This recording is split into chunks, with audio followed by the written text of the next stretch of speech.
The government of Cuba described the adoption of an amendment by the United States Senate on the use of the internet in Cuba as a new aggression. In Afghanistan, Taliban insurgents claim to have taken control of the city of Kandahar, the second largest city in the country and the main center of the Afghan trade. The UN Security Council discussed the situation in Somalia, a nation heavily affected by violence, food and insecurity, and also a health emergency. From the headquarters of teleSUR English in Havana, Cuba, this is From the South. I'm your host, Gladys Quesada, and now we begin with the news. The government of Cuba described the adoption of an amendment by the United States Senate of the use of the internet in Cuba as a new aggression. Cuban Foreign Minister Bruno Rodriguez stated that this amendment, presented by the Senators Marco Rubio and Rick Scott, is part of the subversive policy conducted and financed by Washington, whose objectives include encouraging social destabilization on the island. The upper house of the United States Congress approved this Wednesday an amendment requesting the White House to facilitate internet access in Cuba by creating a fund to provide this service. However, the Cuban government has denounced that the economic, commercial, and financial blockade is the main obstacle that prevents the free access to the internet for its citizens.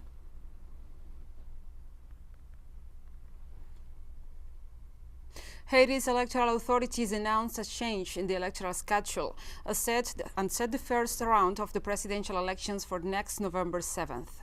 The runoff election will be held on January 23rd, 2022 for both the presidential and legislative, while for the municipal and local, a single round is planned. On the other hand, the administration set the date of the constitutional referendum, which was so much encouraged by President Jovenel Moïse, for the first Sunday of November. After the announcement of the new calendar, several political and religious figures in the country questioned the dates, given the instability of the country seriously aggravated by the COVID-19 pandemic and also the assassination of President Moïse on July 7th.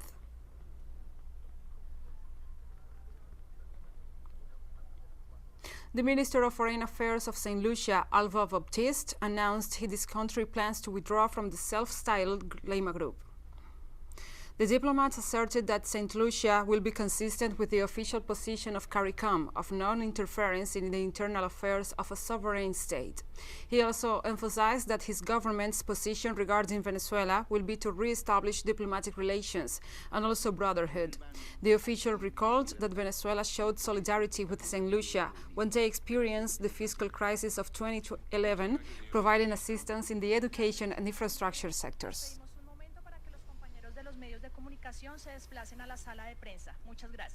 I believe the past 5 years under UWP, they destroyed largely our relationships abroad.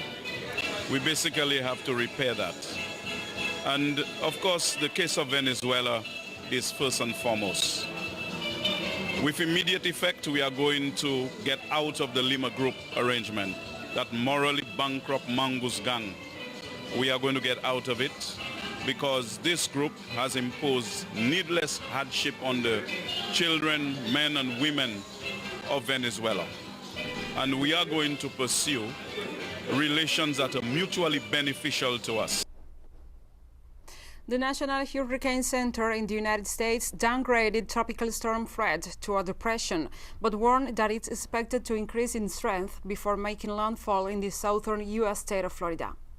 The Meteorological Center explained that after Fred reached the Dominican Republic during the night, it weakened with winds of 56 kilometers per hour. The phenomenon reached the category of tropical storm during the night hours of last Tuesday, just when it struck the Virgin Islands of the United States and Puerto Rico, which affected the electrical supply in some sectors. Experts expect Depression Fred to strengthen on its way to Florida after passing over northern Cuba.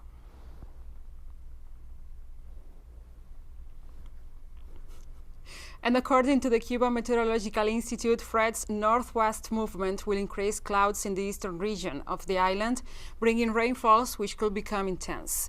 The government decided to declare an information phase for the provinces of Guantánamo, Santiago de Cuba, Granma, Holguín, Las Tunas, Camagüey, and Ciego de Ávila. Authorities noted that territories in the information phase should take the appropriate protective measures and advised the central and western provinces to remain attentive to the evolution of Fred.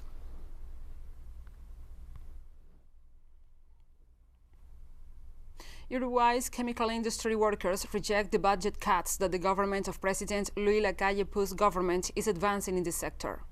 The demonstrators gathered in the front of the government's headquarters in Montevideo to show their discontent. The workers condemned the intention of the executive to close 2 production plants of the agro-industrial companies Alcoholes del Uruguay, where around 4,500 people work. Protesters alleged that cutback policies promoted by the executive endanger the national public industrial sector.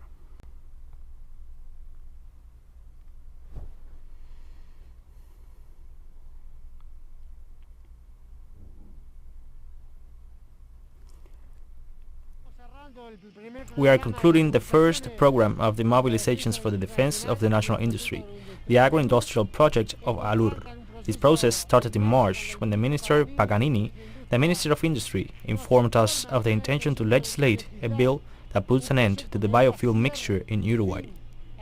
In this regard, we have the ALUR Capur plant and the ALUR Paisandu plant. One of them makes the mixture for naphtha, the other for diesel, and the one that is in check is the Luca Purru plant that produces biodiesel. There are 3 articles of the Accountability Act that basically remove the obligation of the Uruguayan state to produce biofuels, biodiesel in this case. That's why they are closing the plant. And we'll be right back after this very short break, so don't go away.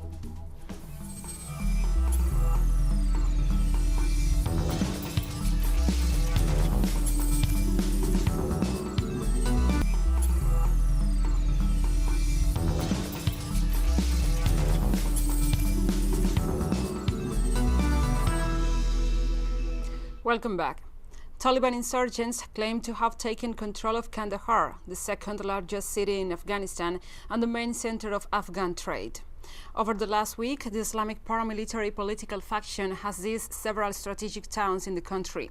This Thursday, a spokesperson for the Taliban informed that besides taking the city of Kandahar, they also seized the districts of Koki, located in the eastern part of Logar province, and the police headquarters in Herat, the third largest city in the country. This brings to 11 the number of provincial capitals under their control. The chairman of Afghanistan's High Council for Nation Reconciliation, Abdullah called for an emergency session of the UN Security Council to take a decision regarding the crisis in the country, while asserting that it threatens the achievements made so far.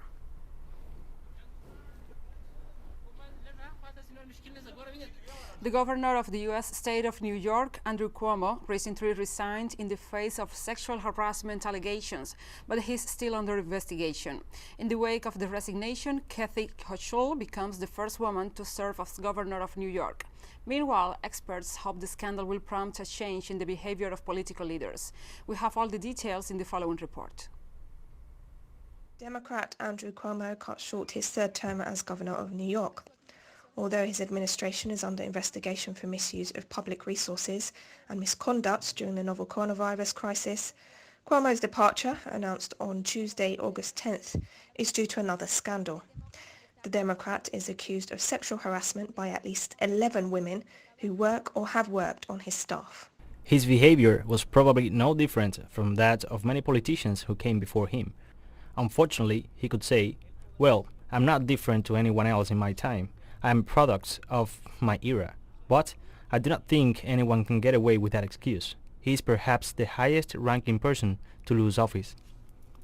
Cuomo's resignation came after major public figures condemned the governor's acts. Republicans voiced strong criticism, but so did other Democrats, such as congressional rock star Alexandria Ocasio-Cortez, House of Representatives Speaker Nancy Pelosi, and even current President Joe Biden. All said such behavior is unacceptable in any personal or professional environment. I think the reason why sexual harassment is so terrible is that there is a misperception among some women, and definitely among men. That is just people interested in sex, that they are people interested in that it's a biological issue, and that's what it is all about, or that it is just a need or a desire, and that's not what it is about. I think it is about power. It's a power trip. It's designed to degrade someone, to dehumanize them. Politics has a lot to do with power, and that would be an example of the abuse of power. Cuomo will leave office in 14 days, after which Kathy Hochul will take over and thus become the first woman to hold the post in New York. There is a fallacy that women, when they participate in elections, do not win, that they are more likely to lose. Statistical evidence shows that women are just as likely as men to win when they run for office. They are less likely to stand, but they are just as likely to win, if not more likely. I think more women would run for office if they knew that the chances of being sexually harassed were slim. The scandal regarding the leader of one of the largest and most powerful states in the country may, after all, have at least one silver lining. I really hope that, given this whole situation, there will be a change in people's ideas, attitudes, and especially in their behavior. Right now, it's all a mess, but I envision, hopefully, a positive experience coming out of this, where people can say, wow, I could be penalized for this. Even powerful figures like Andrew Cuomo have been, who is, in fact, a person who was said to be a contender to run for president in 2020. It is still unclear what will happen to Cuomo in the future, but the impeachment process must continue. If approved, the Democrat will be barred from running from any political office ever again. Other public figures, such as a member of the Minnesota Senate, are also accused of sexual harassment. Professor John Turris' research shows that this crime is not uncommon in the US Congress and is not limited to one party or another.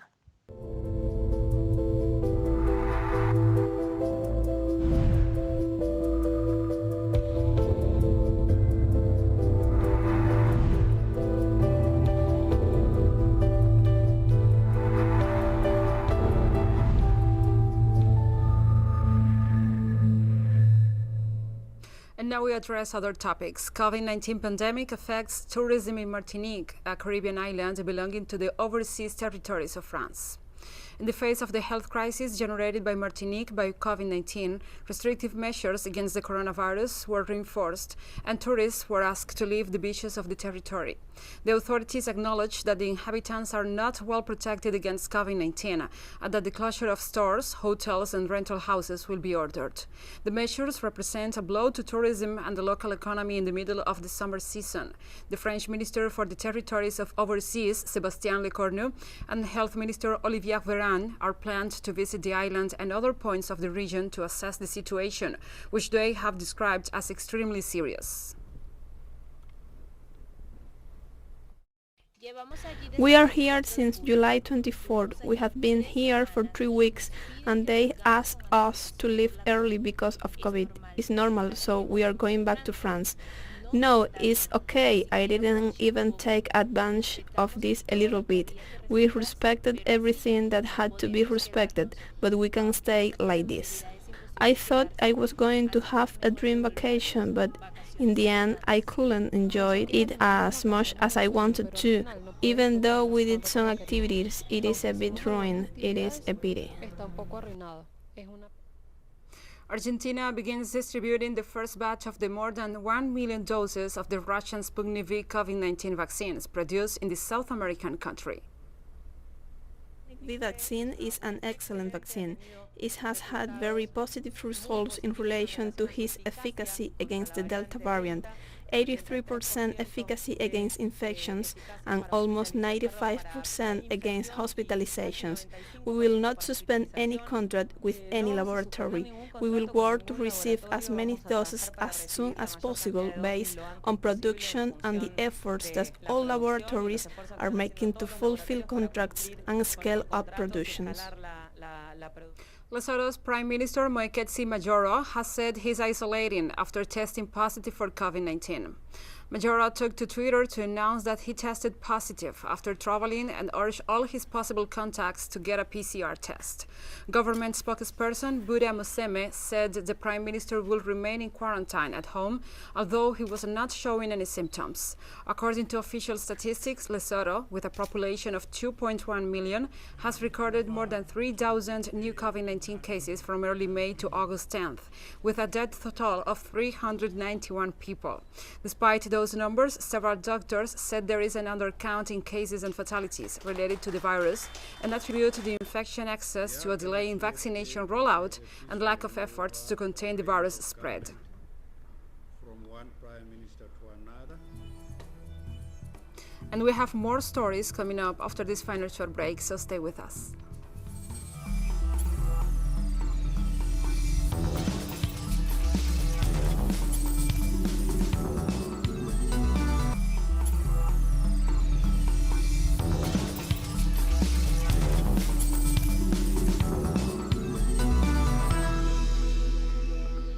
Welcome back. The United Nations Security Council discussed the situation in Somalia, a nation heavily affected by violence, food insecurity, and a health emergency. The International Federation of the Red Cross warned that in Somalia, more than 3 million people are at risk of dying from hunger and disease. 1 in 4 people are suffering from food insecurity, and some 800,000 children under the age of 5 are suffering from severe malnutrition. The country also deals with internal displacements as a result of armed violence, a structural problem of sexual violence against women and girls, as well as the spread of the several infectious diseases, including the new coronavirus.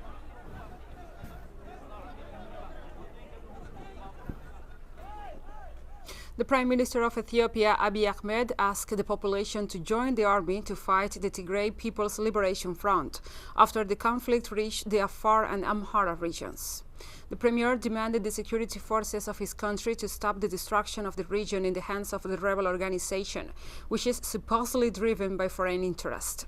The mandatory also suggested to the people to collaborate in the protection of their neighborhoods as a sign of patriotism. The war between the government and the rebel organization began on November 4th, 2020, after the executive accused of attacking military bases in Ethiopia.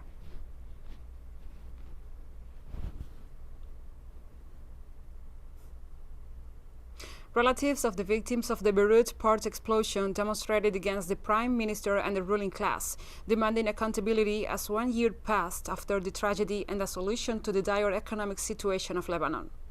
The protesters gathered outside the UNESCO palace in the Lebanese capital. They accused the government members of corruption and blamed them of leadership negligence. People also blocked roads in the north, south, and east of the country to protest the increase in fuel prices and life costs, after the 2020 explosion left resources and foreign reserves plummeted from 32 million to 15 to date.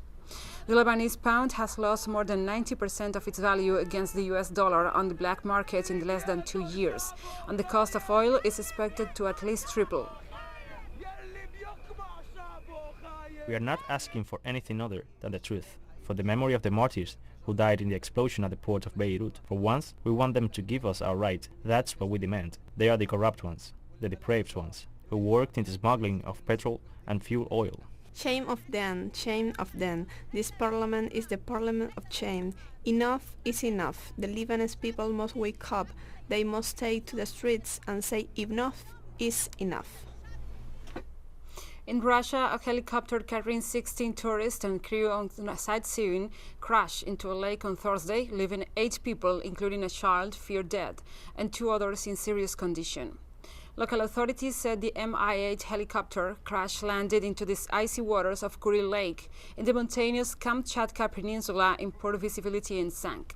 Staff of the Kronotsky Nature Reserve dispatched boats to the crash site and saved 8 people, 2 of whom are now in intensive care units with serious injuries.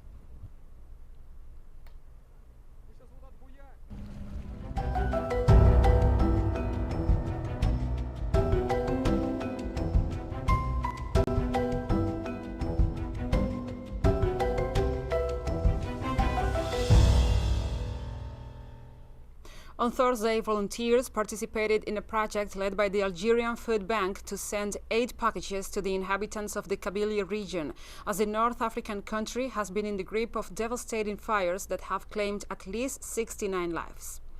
Blazes rage across northern Algeria as the country observed a national day of mourning for dozens of people killed in the latest wildfires to sweep the Mediterranean.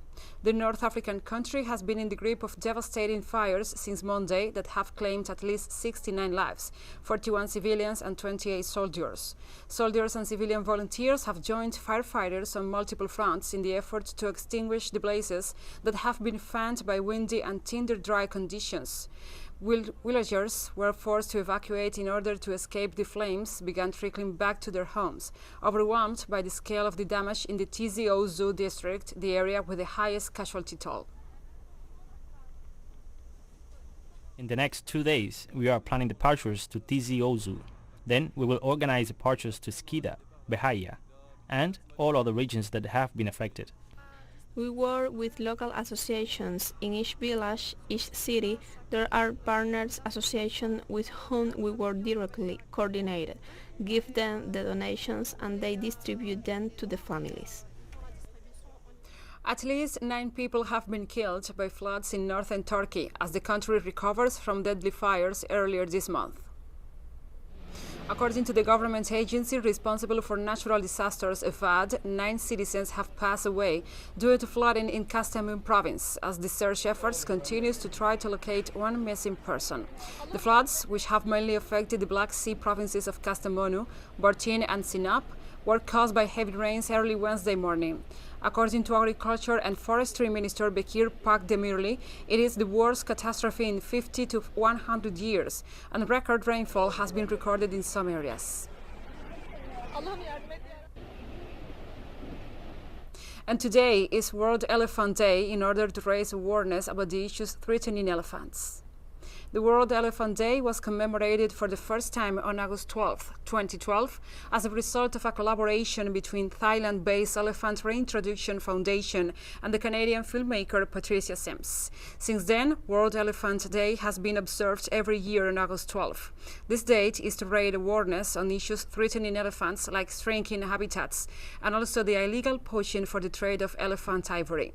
The World Elephant Society also urges individuals and organizations to mark this day with their own events across the globe. And we have come to the end of this news brief. But remember, you can find these and many other stories on our website at telesurenglish.net. And also, if you feel so inclined, please join us on social media. We are on Facebook, Twitter, Instagram, and also Telegram. For Telesur English, I'm Gladys Quesada. Thank you for watching.